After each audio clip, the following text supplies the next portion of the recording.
Untuk membuktikan ini kuat atau tidak, benar atau tidak, ini harus diadu dengan teori-teori lama di arena itu. Di mana arenanya? Yaitu di bab diskusi dan pembahasan. Diskusi dan pembahasan itu kita lakukan setelah kita menemukan pada analisis data. Yang didiskusikan dan dibahas itu adalah proposisi dari temuan.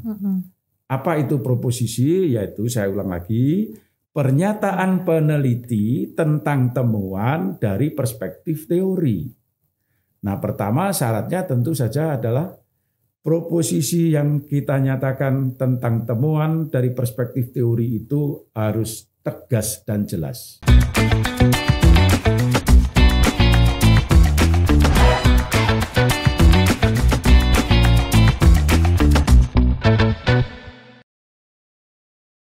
Halo, berjumpa lagi di seri Meniti-Meneliti seri 4 dengan topik mengadu teori baru dan teori lama.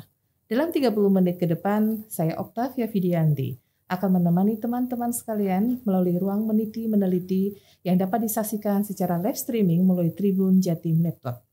Hari ini kita kedatangan tamu lagi, sebenarnya tidak kedatangan tamu ya, karena beliau yang sudah kita kenal, yaitu dosen kesayangan kita, yaitu Pak Budi Nurianta. Selamat siang Bapak. Selamat siang Mbak Ukta, ketemu lagi ya. Iya, ada Pak, seri yang 3. berbeda untuk Bapak. Melanjutkan apa yang pernah kita mulai hari-hari yang lalu ya. Bapak. Semoga bermanfaat juga ya. Terima kasih.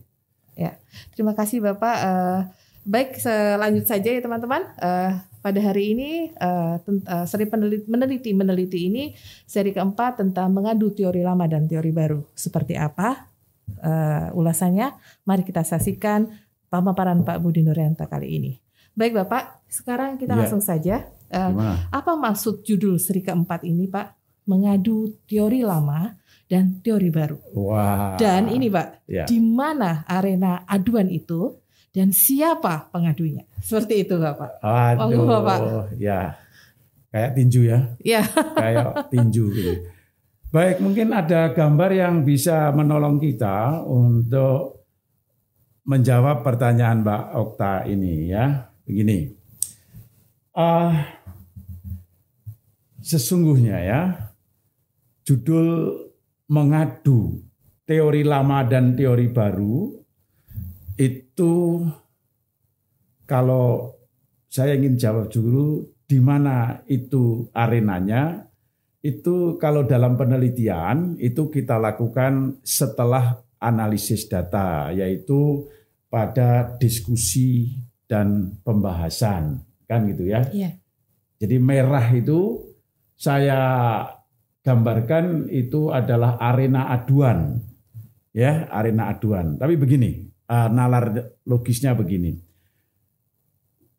Peneliti setelah melewati bab 4 itu kan sesungguhnya sudah menemukan sesuatu sesuai dengan subfokusnya atau submasalahnya, begitu bukan? Iya, betul.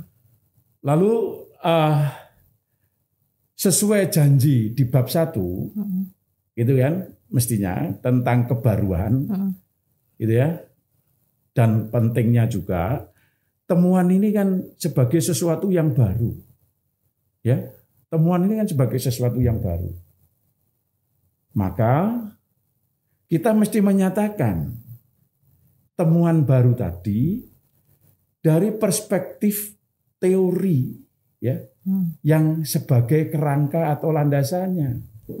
Itulah kita nyatakan dalam bentuk proposisi. Nah, nanti sesuai dengan seri logika yang pernah lewat dulu saya sebut lagi, itu yang kelima kalau tidak salah itu ada proposisi kategorik, ada proposisi hipotetik. Bergantung akan melahirkannya di proposisi yang mana, kan gitu. Iya. Nah, proposisi itu ibaratnya adalah embrio teori. Jadi proposisi itu embrio teori, boleh dikatakan begitu. Atau kalau dalam tadi analogi tinju, gitu ya, proposisi itu sebagai pendatang baru, gitu ya. Nah, ini mesti untuk membuktikan ini kuat atau tidak, benar atau tidak, ini harus diadu dengan teori-teori lama di arena itu. Di mana arenanya? Yaitu di bab diskusi dan pembahasan. Kan begitu? Iya. Siapa yang mengadu? Tadi pertanyaan Mbak Uta kan gitu betul. ya. Siapa yang mengadu? Yang mengadu adalah pikiran kita sebagai peneliti. Jadi sebetulnya diskusi atau pembahasan itu sesuatu yang asik gitu, asik. Karena apa? Kita melakukan semacam apa ya, berdialog ya, beradu pikir dengan diri sendiri, ataupun nanti beradu pikir tentang proposisi itu dengan yang pernah dinyatakan orang. Jadi peneliti itu ibaratnya sebagai promotor dalam tinju kan. Promotor tinju itu dongkeng misalnya gitu ya. Lalu menghadirkan lawan. Bisa saja lawan itu adalah anak asuhnya kan gitu. Tapi bisa saja yang sebetulnya dari sasana tinju yang lain. Untuk diadu dengan pendatang baru ini kan gitu. Kira-kira analoginya seperti itu kan. Jadi dalam gambar itu tadi tampak ya bahwa antara pendatang baru yang berupa proposisi, yaitu temuan dari perspektif teori yang kita pakai, dengan teori-teori lama, saya ibaratkan itu sebagai jawara lama, maupun dengan apa yang kita pikirkan sendiri, sekaligus sebagai semacam otokritik. Jadi saya ini sebelum dikritik oleh orang lain sebagai peneliti, ya saya bisa melakukan otokritik atas apa yang saya pikirkan. Di mana itu dilakukan? Ya tadi di diskusi dan pembahasan. Sehingga bisa saja itu terjadi pertempuran, bukan hanya satu lawan satu, tetapi pengaduan itu adalah 1, 2, 3, dan yang paling penting yang mau diuji ketangguhannya, ya, yang diadu itu adalah teori baru yang kita temukan dari penelitian kita. Itu. Maka kita sebut itu sebagai mengadu teori baru dan teori lama gitu. Tapi Pak, dalam narasi itu kan tidak perlu kita mengatakan ini adalah teori baru dan sebagainya Pak di dalam bab diskusi itu kan? Betul, memang dihindari ya bahwa kita mengatakan ini sesuatu yang baru. Itu harus tidak ada. Nanti yang mengatakan bisa menilai itu baru atau tidak itu adalah para pembaca hasil penelitian kita. Wih, ini kok beda dengan yang itu ya. Ini kok belum pernah ada ya. Lain ya ini ya. Nah, jadi peneliti tidak perlu untuk menyatakan bahwa apa yang saya temukan ini baru ya. Baik, terima kasih Mbak Okta. Saya diingatkan itu. Walaupun judul seri yang kedua itu ada yang namanya memameri cakrawala baru dan wigati gitu ya. Tapi betul ya, kita sama sekali menghindari bahwa yang kita lakukan itu sebagai sesuatu yang baru. Jadi kata baru itu tidak muncul dari kita. Ya, ini adalah penelitian baru. Enggak ada itu. Hilang. Ya sama sekali ya. Nanti yang akan mengatakan itu baru atau tidak itu adalah pembaca ya. Ya, jadi komunitas ilmuwan kita sebagai komunitas yang berminat pada satu ilmu akan tahu betul bahwa ini memang belum pernah dinyatakan orang. Ini hal yang rumusan yang baru. Karena belum ada tadi. Terima kasih saya ingat. Jadi kita sebagai peneliti menghindari menyatakan diri sebagai temuan baru atau ini hal baru itu. Betul Mbak. Ya, jangan lakukan. Biarkan orang lain. Yaitu setelah melihat keperbedaan dari yang kita buat dengan yang lain-lain. Dalam komunitas ilmuwan yang sama pasti akan tahu. Sehingga karena ketika belum pernah ada beda dengan yang lain, ini baru. Kan begitu. Ya gitu. Baik, terima kasih Bapak. Tadi kan Bapak sudah mengatakan siapa Pak pengadunya. Ternyata peneliti, cakrawala peneliti itu sendiri. Nah sekarang Bapak, penemunya peneliti. Teori pendatang baru dari peneliti. Lalu pengadunya itu promotor ya. Misalnya pengadunya itu promotor tinjunya misalnya. Kemudian juga peneliti. Apa tidak subjektif Pak hal seperti itu Pak? Benar sekali Mbak Okta ya, bahwa diskusi dan pembahasan itu rawan ya pada subjektivitas. Padahal kita tahu ya, subjektif itu musuh ilmu. Ya. Jadi sebetulnya ketika kita bicara maksudnya semua unsur penelitian dari bab 1, bab 2, bab 3 semua itu kita tuliskan dengan argumen-argumen yang kita buat itu untuk mempertanggungjawabkan bahwa yang kita lakukan itu tidak subjektif tapi objektif, kan begitu ya. Nah, di bab 4 dengan mengadu seperti tadi, bab 5 ya, dengan mengadu seperti tadi memang di sanalah ya rawan dengan subjektivitas, kan gitu ya. Tetapi ya apa yang tadi subjektif, proposisi muncul dari peneliti ya atas temuan berdasarkan teori yang dipakai. Ya. Lalu diadu dengan otokritiknya lebih-lebih. Dan juga termasuk diadu dengan pikiran lain yang pernah terjadi. Sebagai peneliti, saya kan harus memenangkan, dalam tanda petik ya, harus memenangkan yang saya promotori, kan gitu. Apa yang saya pikirkan, itu rawan dengan subjektivitas. Tetapi, sekali lagi, subjektivitas itu akan minim, bahkan zero. Ya, tidak ada subjektivitas itu. Justru dengan dipertontonkan di bab 5 diskusi dan pembahasan, ya, dengan nalar-nalar logis. Jadi artinya ada kaidah berpikir yang berlaku universal. Kalau saya bicara dengan nalar-nalar logis itu karena logika itu kan kaidah berpikir yang universal. Bukan miliknya Mbak Okta, bukan miliknya itu, bukan miliknya ini. Yang namanya ilmu berpikir itu kan sudah diakui keuniversalannya. Dengan nalar-nalar yang kita gunakan, ibaratnya kalau orang bertinju, ya tadi ya, ada pertandingan tinju, tetapi ada aturannya, kan gitu. Walaupun wasitnya dipilih oleh promotornya, petinju yang ini dipilih oleh promotornya, yang dipertandingkan juga dipilih promotornya, tetapi karena ada kaidah yang diikuti, ya tetap saja menjadi pertandingan yang sah, kan begitu. Oke?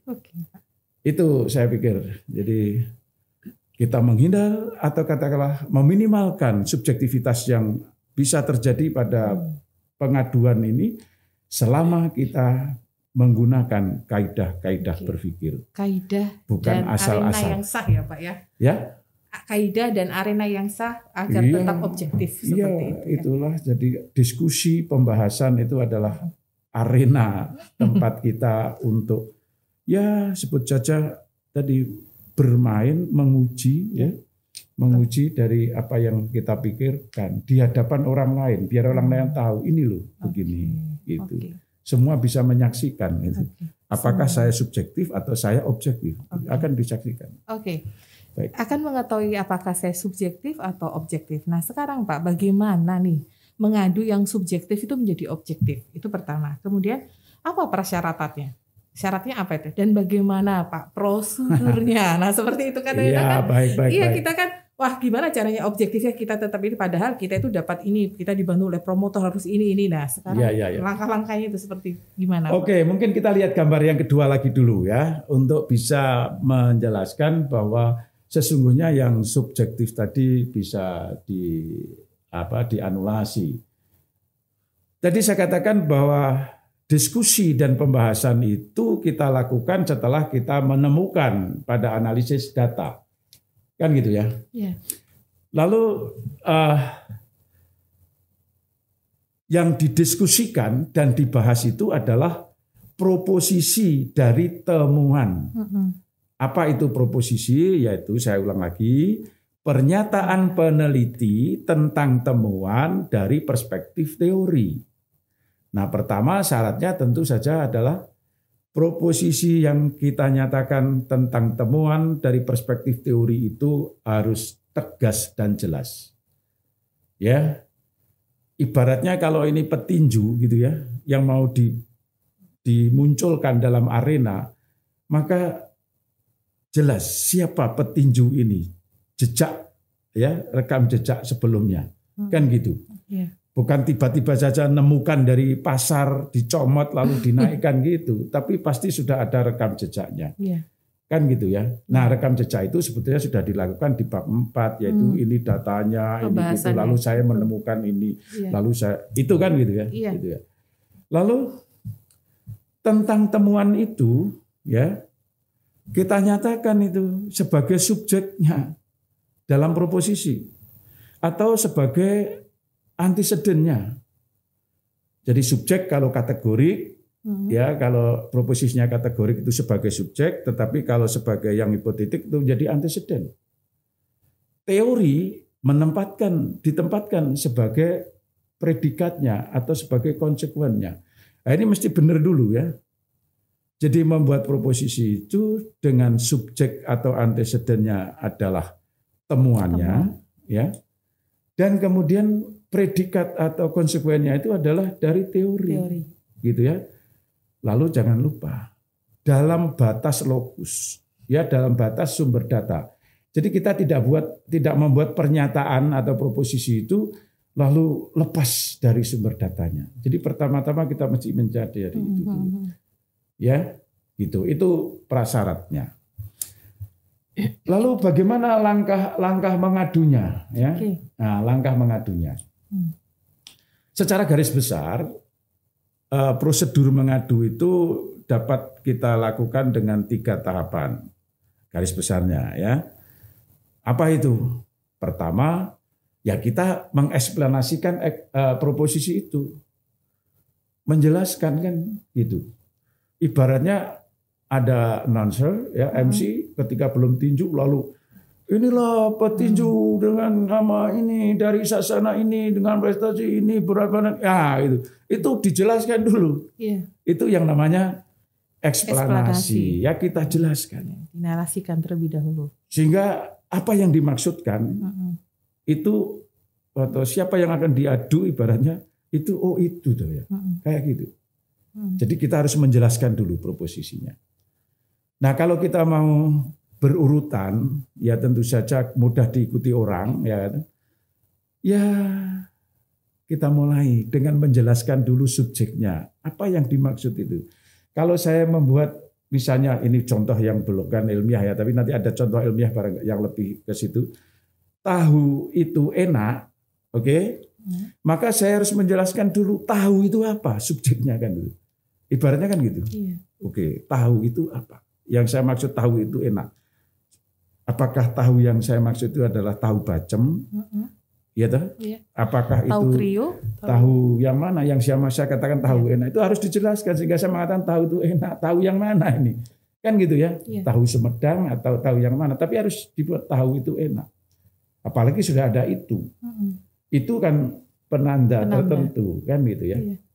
Maka tahu yang mana itu harus diperjelas supaya tidak menimbulkan tadi ya miskonsepsi ya sehingga tidak subjektif kita. Ini salah satu cara menghindari subjektivitas tadi, diperjelas.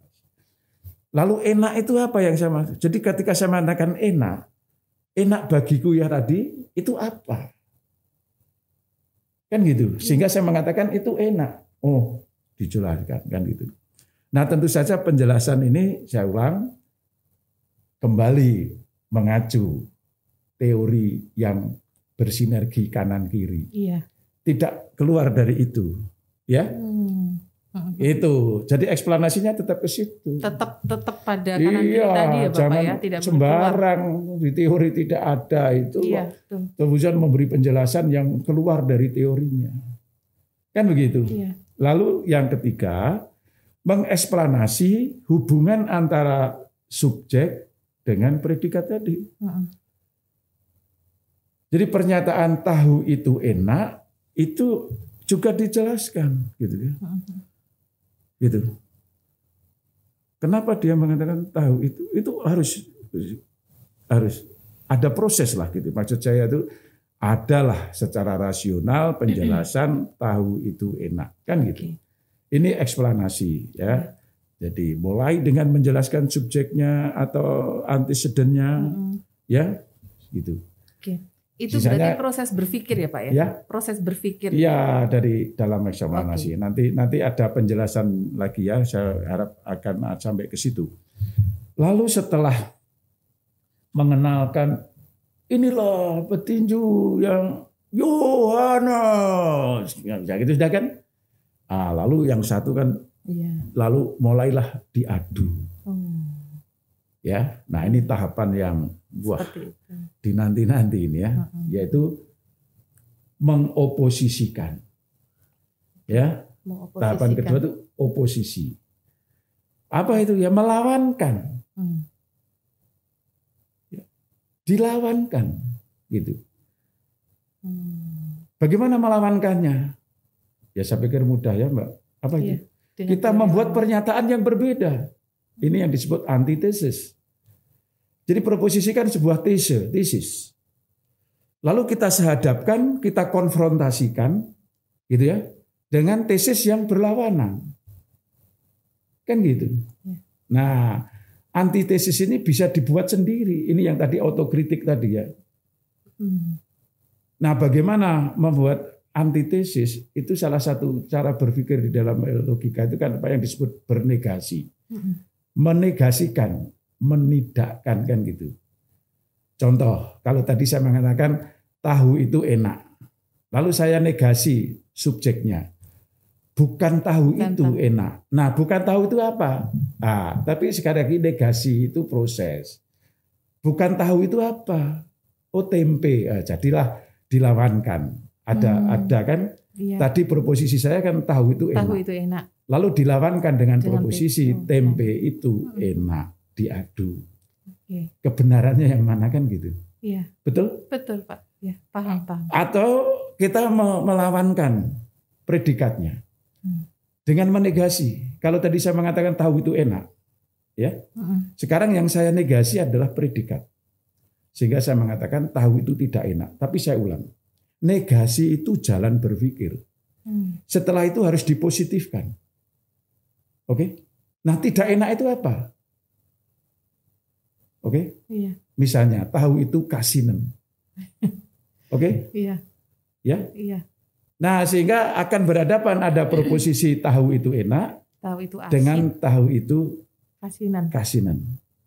Ya toh? Iya. Terus nanti mana yang benar? Jadi diperangkan lagi iya. gitu ya Pak ya.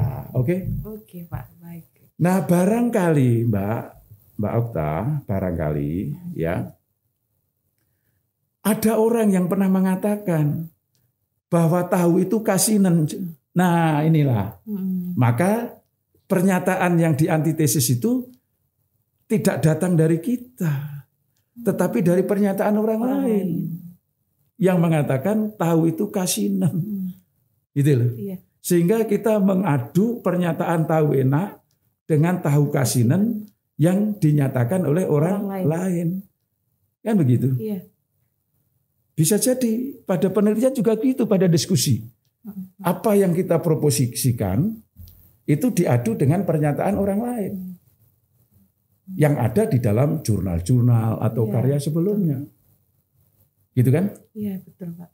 Ya, seperti itu ya, diskusi.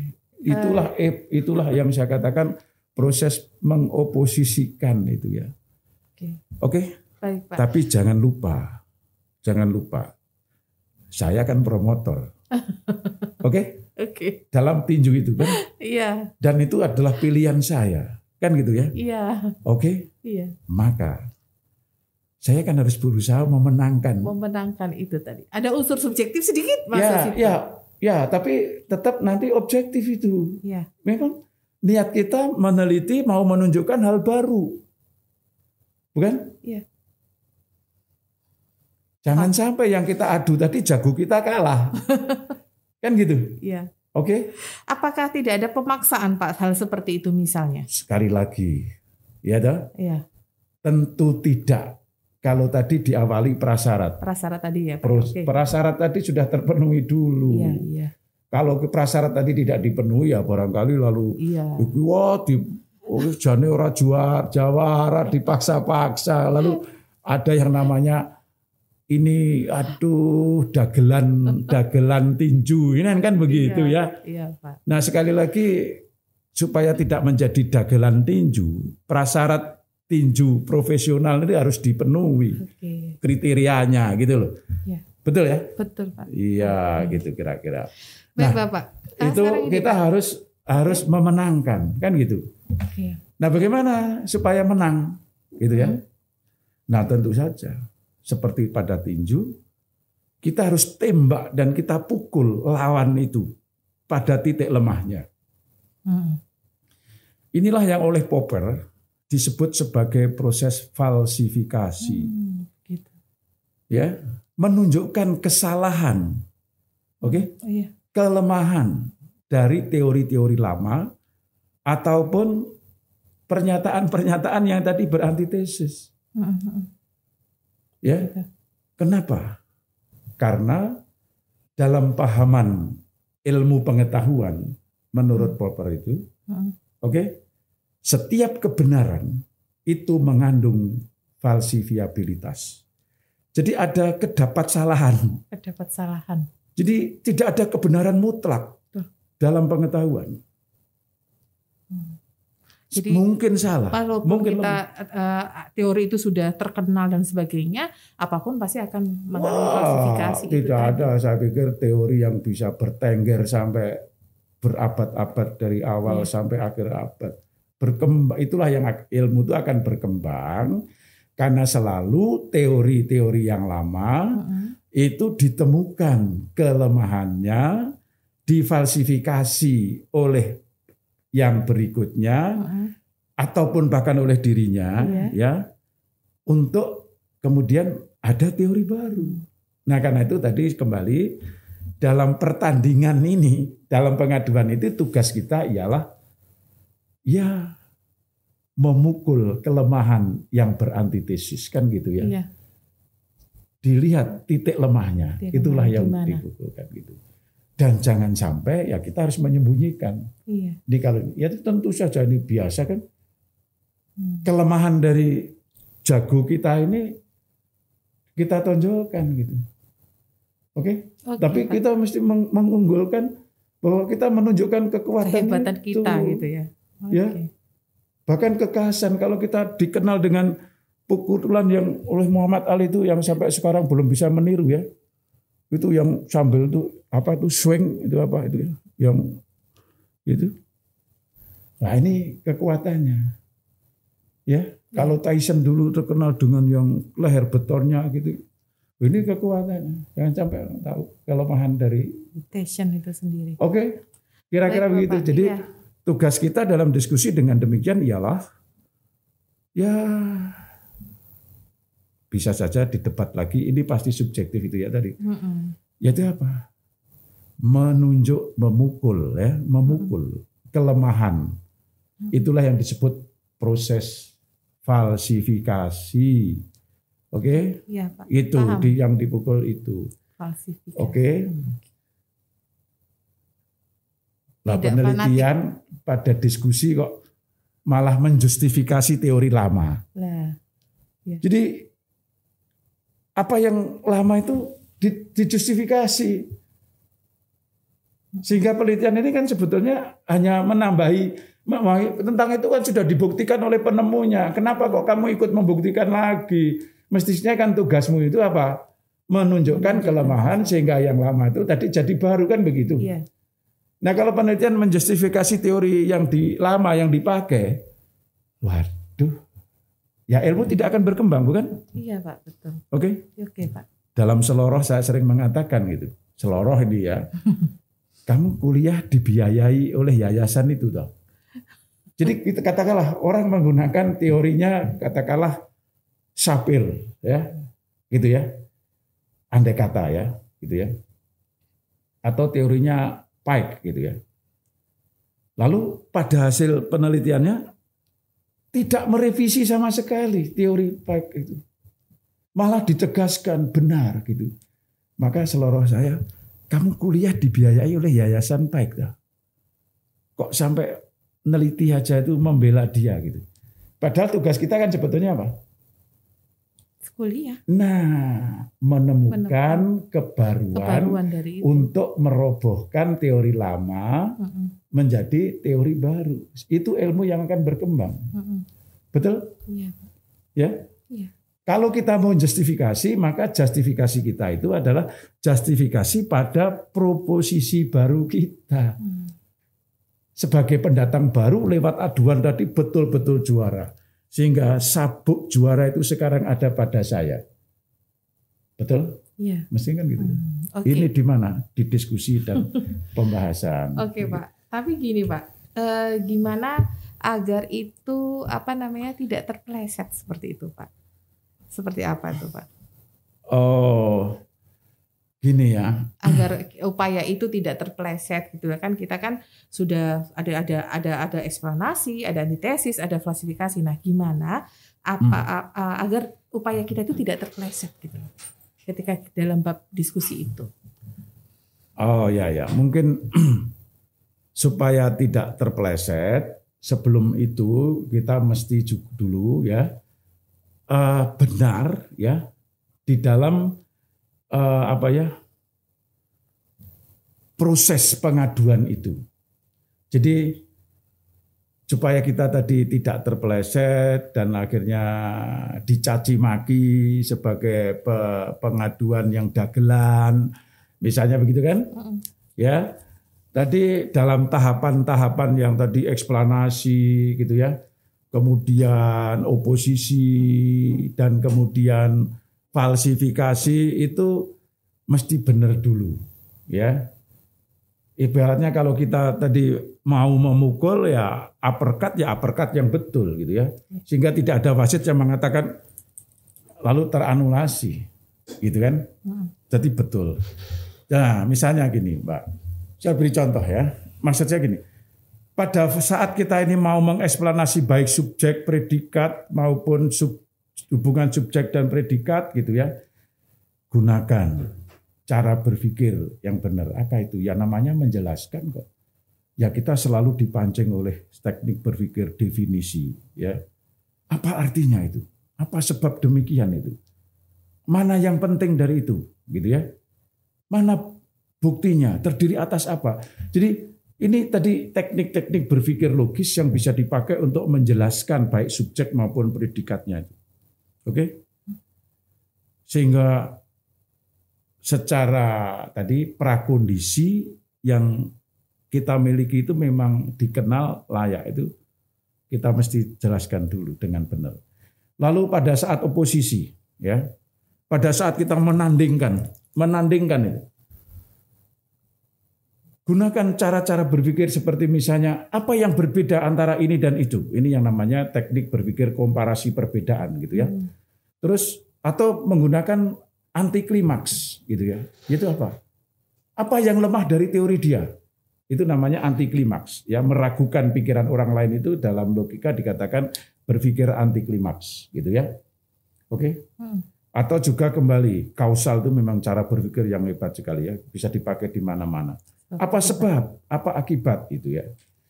Nah, pada saat berfalsifikasi tadi, cara berpikirnya gimana supaya nggak salah. Tadi orang tidak meragukan kita ini bujuk-bujukan kan gitu ya, dipercaya gitu ya. Ya kembali, yang lama diantiklimakskan, kemudian yang baru diklimakskan. Anti klimaks, berpikir klimaks itu selalu mengatakan apa yang lemah, apa yang meragukan. Tapi kalau klimaks itu kan kita apa yang penting dari itu, apa yang hebat dari itulah gitu. Dan itu tuh untuk yang baru ya gitu. Dan sebagainya. Nah itu ini terpenuhi dulu. Jadi proses berpikir ini mesti harus terpenuhi dulu. Nah agar tidak terpeleset, nah ini baru ya. Supaya tidak terpeleset, ya ulang, kita mesti percaya diri toh, ya enggak? Iya, Pak. Jadi kita mesti tidak takut. Nah ini dua hal ini saya sebut karena apa? Karena kadang kita ini sudah minder. Aku ini kan mahasiswa. Mosok seberani itu. Iya. Ya, Iya. saya ini kan masih belajar. Mosok seberani itu. Nah ini kita sudah dihinggapi oleh ketidakpercayaan diri. Barangkali itu timbul karena tadi memang kaidah-kaidah berpikirnya yang belum dikuasai. Tetapi kalau seseorang itu menguasai itu, kenapa kita takut? Kan gitu. Mengapa kita takut? Mengapa kita tidak percaya diri? Ya tentu saja tidak lalu melahirkan, tidak muncul dalam arogan dan kesombongan, itu tidak. Tetap dalam koridor selama kaidah-kaidah ilmiah tidak saya langgar, ya toh, saya mesti, andaikan saya berbeda, saya harus berani berbeda. Tidak ikut-ikutan kan gitu ya. Iya. Artinya apa? Kepercayaan diri dan tidak takut itu memang didukung oleh satu, ibarat kereta, kita ini sudah berjalan pada relnya. Jadi kita sudah benar. Jadi benar dalam jalannya. Itu mesti tidak takut. Ya toh, dan harus percaya diri. Nah kadang ini yang tidak. Yang membuat kita terpeleset karena sebetulnya ya orang kalau melangkah tidak percaya diri. Orang kalau melangkah ada ketakutan, kan jadi gemetar. Gitu. Karena tidak percaya diri, langkah itu tidak mantap, gitu ya. Ada air sedikit saja, ya sudah memelesetkan kita, kan begitu. Iya. Maka menurut saya memang kita mesti percaya diri bahwa kita benar kok. Benarnya itu tidak asal-asalan, tapi tadi yang di pokok-pokok yang sebelumnya kita bicarakan ya, sejak memilih fokusnya di jalan lurus ya, oke? Lalu berhasil merasionalkan bahwa yang akan kita temukan itu adalah sesuatu yang penting dan baru. Apalagi ya, teorinya sudah saya konstruksi sedemikian kuat ya, bersinergi ke kanan ke kiri, kan begitu ya? Iya. Lalu mengapa takut untuk memenangkan proposisi saya ini? Ya, percaya diri. Selama kita berada dalam logika yang benar, saya pikir tidak perlu gitu ya. Lalu memang tadi ya, saya ulang lagi, proposisi sebagai yang dipromosikan itu harus kukuh ya, kukuh, kuat gitu. Lalu jangan lupa Mbak, ya kita tetap menyadari ini supaya kita tidak arogan. Yaitu apa? Jangan mengklaim kita paling benar. Jangan merasa ya bahwa proposisi kita ini paling benar. Memang benar dalam konteks penelitian itu kita merasionalkan. Oke? Ya. Tetapi kemungkinan salah di hadapan orang lain karena berbeda dan dibuktikan itu masih kemungkinan besar. Itulah maka selalu yang namanya simpulan itu bersifat hipotetik bagi yang lain atau bagi penelitian berikutnya. Nah ini yang membuat kita tidak akan jatuh kepada yang namanya arogan, ya, tidak sombong karena merasa apa yang saya temukan paling benar, itu tidak. Tadi sudah saya katakan bukan? Dalam setiap kebenaran ilmu selalu ada kedapatsalaan, kan itu. Jadi ada kesemuan, ya, ada falsifiabilitas dalam ilmu ya. Itu tidak ada kebenaran mutlak. Saya pikir semua sepakatlah kalau saya mengatakan itu ya, bahwa tidak ada kebenaran mutlak dalam ilmu. Selalu ada kemungkinan atau kedapatsalaan. Termasuk proposisi yang tadi saya adu, yang saya buat sebagai pendatang baru, memang harus saya pertahankan sebagai yang benar. Di dalam konteks penelitian itu tugas saya begitu memang. Kan gitu ya. Tetapi bahwa nanti ada penelitian lain, oke, yang kemudian akan menyalahkan, menumbangkan apa yang saya teorikan, amat mungkin dan terbuka. Kan gitu. justru kita barangkali akan berterima kasih karena ada yang kemudian mengembangkan dan meneliti lagi dan nanti akhirnya membuktikan kesalahannya misalnya. Lalu kita sendiri, oh iya berarti aku kemudian keliru. Keliru dalam arti ya toh, setelah ada bukti dan penelitian baru. Tetapi konteks dalam fokus itu dengan sumber data itu lalu teori ini itu secara nalar logis keilmuan sudah betul. Betul kan gitu. Iya. Bahkan begini ya, saya akan memberikan satu contoh ya, yang semua saya pikir mengerti betul ya. Wittgenstein itu ya, itu dia melihat ya kesalahan teori lamanya, jadi bukan oleh orang lain, tapi dia sendiri yang menemukan kekeliruannya. Lalu setelah 22 tahun kalau tidak salah ya, teori yang namanya teori gambar dalam bahasa, ya bahwa bahasa itu gambaran dunia, begitu ya. Itu pada mulanya Wittgenstein mengatakan bahasa itu menggambarkan dunia, gitu ya. Itu dikenal dengan teori gambar. Tapi setelah 23 tahun kemudian, dia menemukan kekeliruan teorinya itu. Karena melihat fakta bahwa bahasa itu tidak menggambarkan dunia semata. Tetapi bahasa justru menyata ya dalam penggunaannya. Ya, dipermainkan.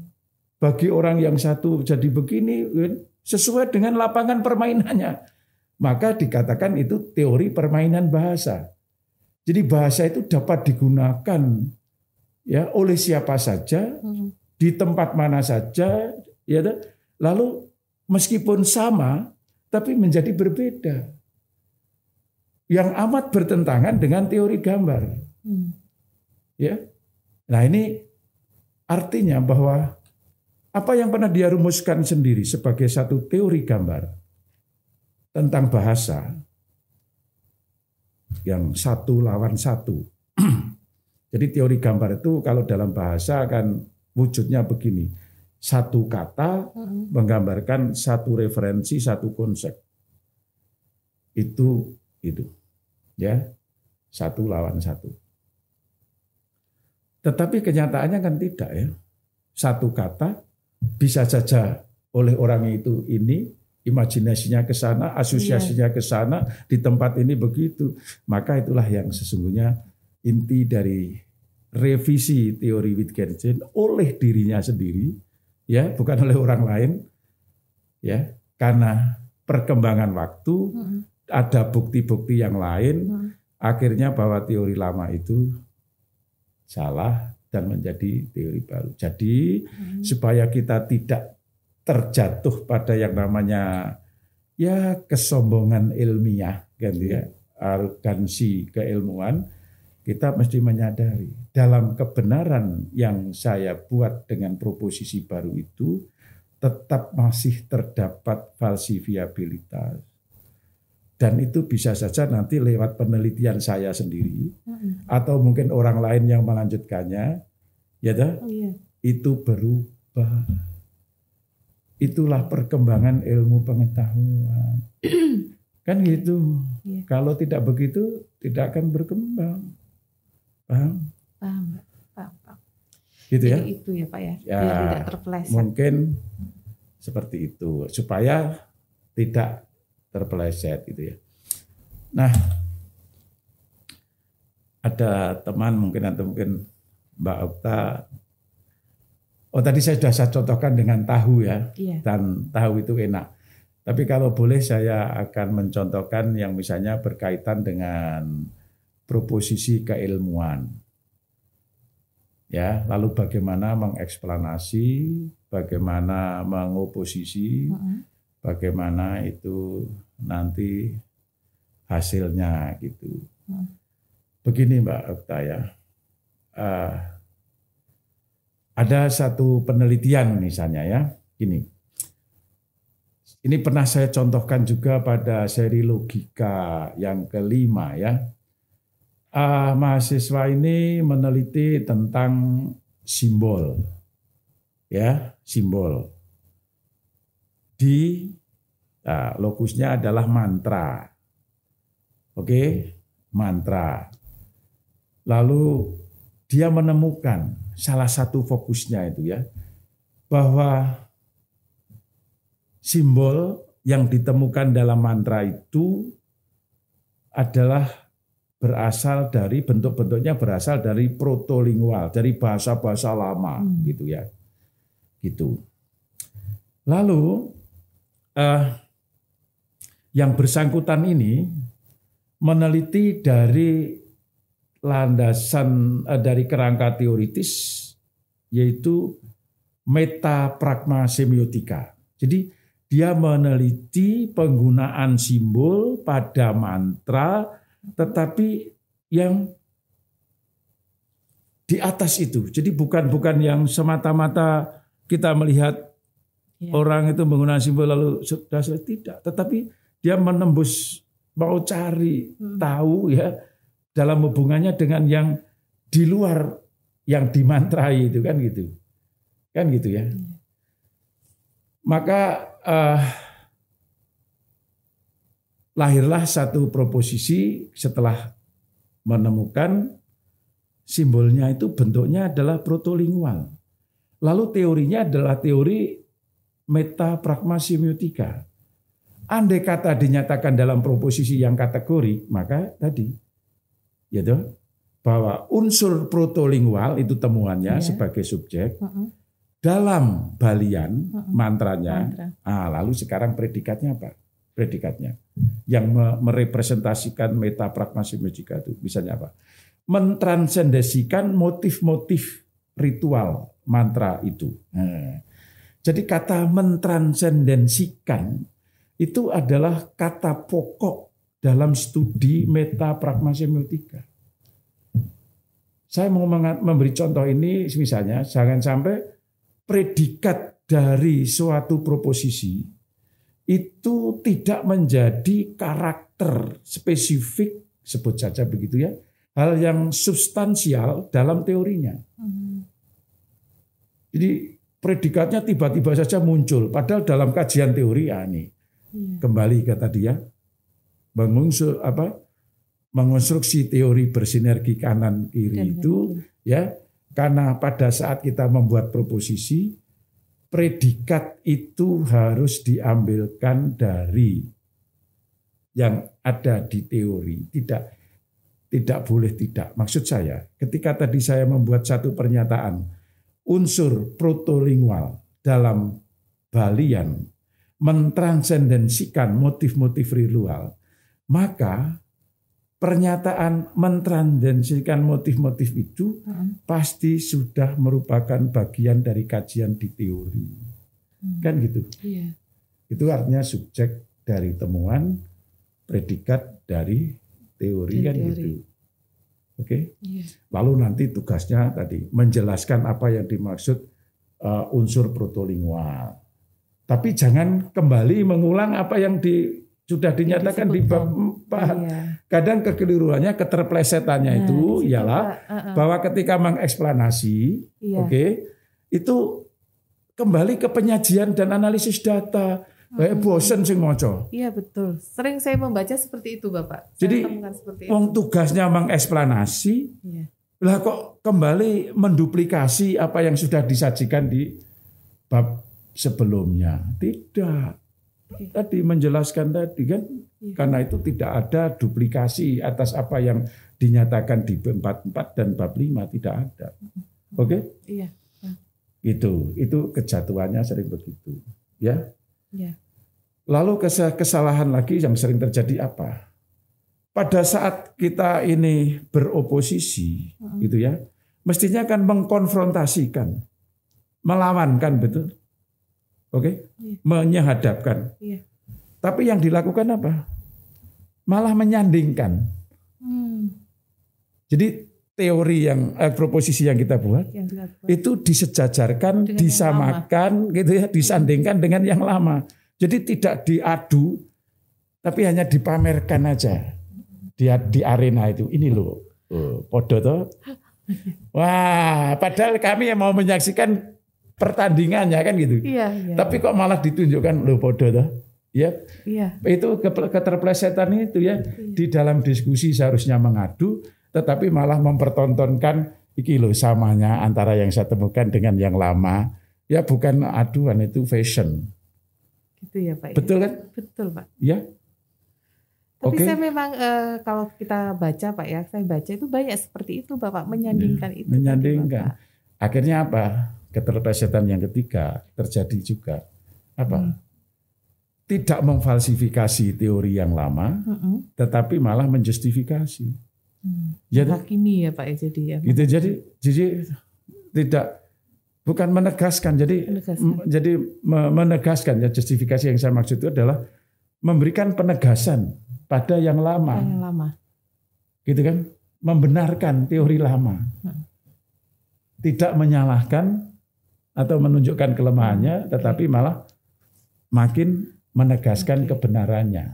Misalnya Pak, berbeda dengan yang lama, tetapi kemudian hanya sekedar menambah. Misal nih, dalam temuan yang baru itu ada semacam hanya menambah saja. Tapi itu kan beda. Itu kan beda toh. Ya. Ya selama itu dengan tambahan itu menjadi berubah dan menjadi berbeda, saya pikir sudah sesuatu kemajuan kan. Oh begitu. Iya toh? Iya. Kan satu kemajuan. Tapi jangan menambah bukti. Jangan menambahkan sekadar buktinya atau katalah datanya. Kalau dulu diteliti di sana, sekarang diteliti di sini, lalu hanya tambahan perbedaan datanya. Ya enggak bisa lah, itu tidak sesuatu yang baru. Kalau perbedaan data tidak menambah sesuatu. Tidak, tetapi penambahan, sebut saja kalau tadi, sebut saja ya, kalau tadi saya mengatakan tahu itu enak, setelah gitu ya, gitu, enak keempu-empuan, gitu kan? Iya. Jadi ada kata tetap enak, tapi enaknya apa? Enak keempu-empuan, gitu ya? Iya. Beda kan sudah? Iya beda. Tetap masih enak, tetapi ditambahi enak keempu-empuan, beda sudah. Begitu kira-kira Pak. Kalau menurut Pak Budi seperti apa sih Pak diskusi yang baik di dalam bab 5 itu? Tadi kan tidak bisa menyandingkan saja. Kemudian seandainya ada temuan yang baru hanya sekedar menambah, tidak seperti itu. Apakah memang harus falsifikasi Pak? Harus kita temukan falsifikasi itu, harus kita sodorkan ini loh. Bahwa temuan yang lama itu seperti ini, kemudian ada temuan yang baru seperti ini. Apakah memang seperti itu?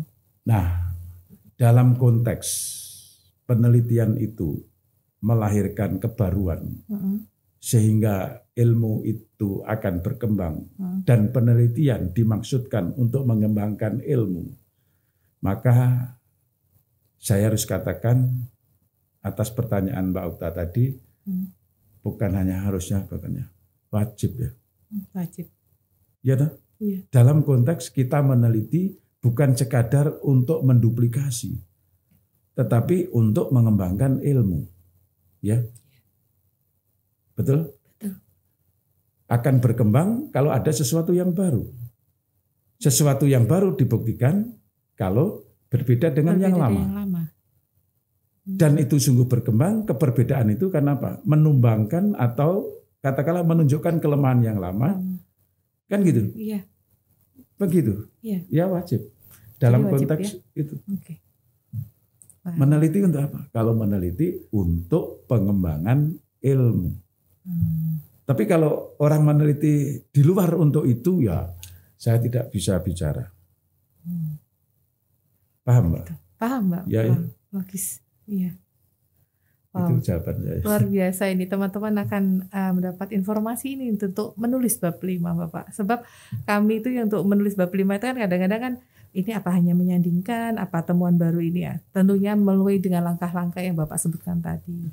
Iya, dan tadi ya bahwa memang betul ya yang kadang dituntut oleh para pembaca dalam ini misalnya kalau skripsi, tesis atau disertasi yang dilihat oleh para penguji itu karena di dalam diskusi itu satu ya proposisi sebagai pernyataan peneliti atas temuan dari teori yang dipakai itu kabur. Padahal tadi kan mesti tegas dan jelas, kan gitu ya. Oke, 2, tidak berhasil mengeksplanasikan apa yang dimaksudkan itu, kan gitu ya. Jadi tidak ada eksplanasi, malah yang terjadi duplikasi. Lah kok ini bab 5 kok ngulang lagi bab 4 gitu ya. Oke? Oke, Pak. Sering begitu yang terjadi, bukan kan gitu. Tadi yang Mbak Okta katakan terpleset tadi ya. Nah seharusnya setelah itu apa? Menglawankan, mengantitesis, mengoposisi. Nah kok yang terjadi malah apa? Menyandingkan. Jadi bukan menyehadapkan supaya betul-betul bisa beradu, malah disandingkan dan dipertontonkan kesamaannya. Jadi tidak menjadi pertandingan tinju tapi menjadi arena fashion show. Ya, hanya show off saja. So gitu kan gitu ya. Iya, ya kadang-kadang kan begitu ya. Iya, betul. Lalu memang satu hal lagi yang kadang belum dilakukan atau masih ditunda itu apa? Barangkali referensinya yang kurang ya. Menghadirkan lawan lama ya yang pernah terjadi tentang itu di dalam diskusi kadang masih kurang. Jadi artinya kita menyehadapkan proposisi baru kita sebagai embrio atau pendatang baru untuk dilawankan dengan yang pernah ada tentang itu kita tidak menemukannya. Itu ibaratnya kan begini, ya toh. Kalau di dalam tinju tadi, misalnya gitu ya, ada penonton yang mengatakan, lah iya, dilawankan dengan itu tinjunya kan gitu. Padahal ini loh saya kenal ada tinju yang setara dengan dia begini. Mestinya dilawankan dengan ini gitu. Jadi saya mengatakan promotor itu tidak melihat atau bahkan mengabaikan ya gitu ya. Ada petinju lain yang sebetulnya bisa dilawankan dengan dia. Kan gitu ya. Tetapi tidak ditampilkan. Iya wae menang. Wong sing dipilih itu kan gitu. Padahal ada petinju sekelas yang punya karakter ini yang bisa merobohkan dia. Itu ibaratnya gitu ya. Jadi pengetahuan teoritis sang peneliti terhadap ilmu di bidangnya yang pernah berkembang di masa lalu kurang. Atau dengan kata lain mungkin disebabkan oleh kemampuan atau katalah daya baca.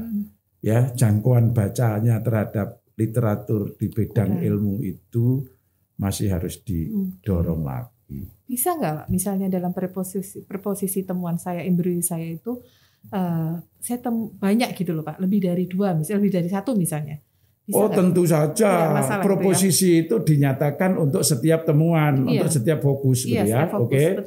Sehingga kalau Mbak Okta itu punya 4 fokus, ya akan menemukan 4 temuan, oke? Maka nanti yang akan didiskusikan ya 4 proposisi itu karena proposisi dibuat atas temuan-temuan itu. Bahkan bisa lebih dari 4, meskipun hanya 4 fokus. Mengapa? Karena pada temuan itu ada ada sesuatu yang tidak bisa saya tinggalkan sebagai temuan kecil atau temuan di bawahnya. Yang saya juga harus nyatakan menurut teori yang saya pakai. Sehingga ada proposisi lain ya sebetulnya masih bagian dari satu temuan di fokus tertentu.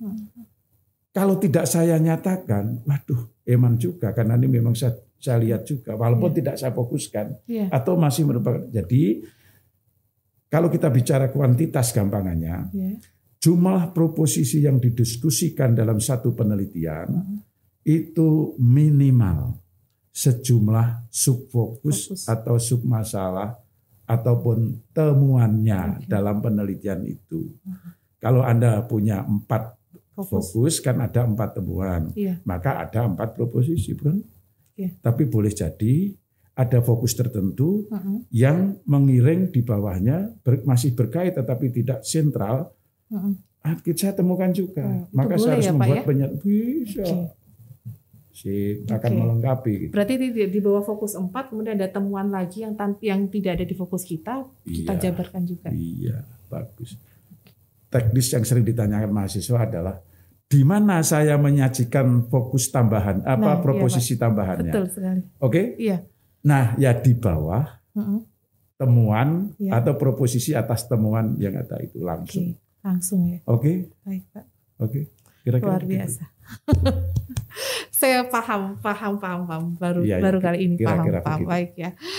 Baik Bapak, kita akhiri sesi 4 ini ternyata tanpa terasa ya Pak ya. Ternyata mengalir begitu saja sesi 4 ini. Mudah-mudahan sesi-sesi berikutnya. Nah, ini ada kabar menarik Kak.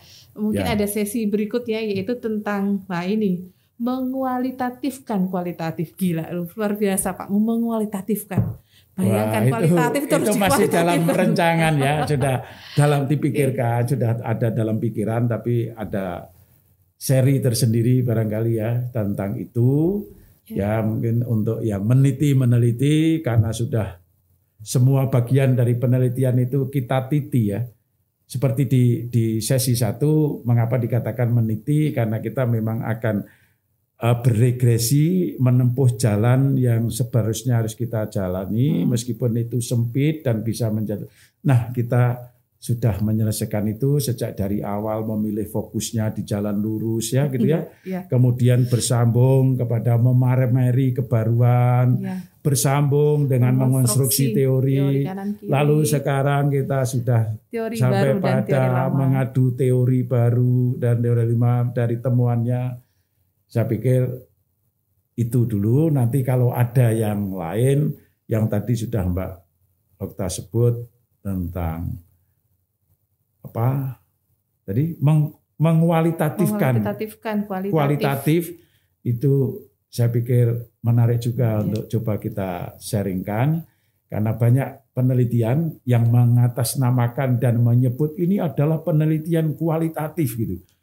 Tetapi bau kualitatif itu tidak tercium di penelitiannya, gitu loh. Iya. Hanya ada dalam itu, kata Pak. ini adalah penelitian kualitatif gitu. Tetapi aroma kekualitatifnya itu tidak menyengat, gitu. Iya. Itu kadang. Luar biasa. Nah, mungkin sharing tentang itu pada suatu ketika bisa diwujud. Pasti itu sangat luar biasa. Kita tunggu loh Pak, seperti itu. Ya, mungkin dengan yang lainnya. Iya. Yang lain. Baik. Terima kasih Bapak atas pencerapannya mungkin ya tentang bagaimana seperti apa teori lama dan teori baru ini harus berlawanan VS gitu misalnya. Baik, mungkin kita akan sekali lagi Mbak Okta, lagi. semoga bermanfaat ya buat teman-teman, dan kekeliruan saya khususnya di dalam berpikir ya, dalam menalar semuanya ini itu semata adalah kekeliruan saya ya gitu. Ya, Bapak. Tetapi kalau itu ada kebenaran dan bisa diikuti oleh teman-teman, ya silahkan gitu ya. Tapi yang keliru jangan diikuti, Ya, Bapak. karena kita mesti mengikuti yang benar. Cayu, Oke. semangat Bapak. Oke. Baik teman-teman, kita akhiri saja. Sebelum kita akhiri, saya akan membuat pantun ke Surabaya membeli baju. Jangan lupa beli kerudung. Jika bangsa ingin maju, dunia penelitian mesti didukung. Begitu. Terima kasih. Sampai jumpa. Hebat. Terima kasih, Pak Rudi. Sip. Ya.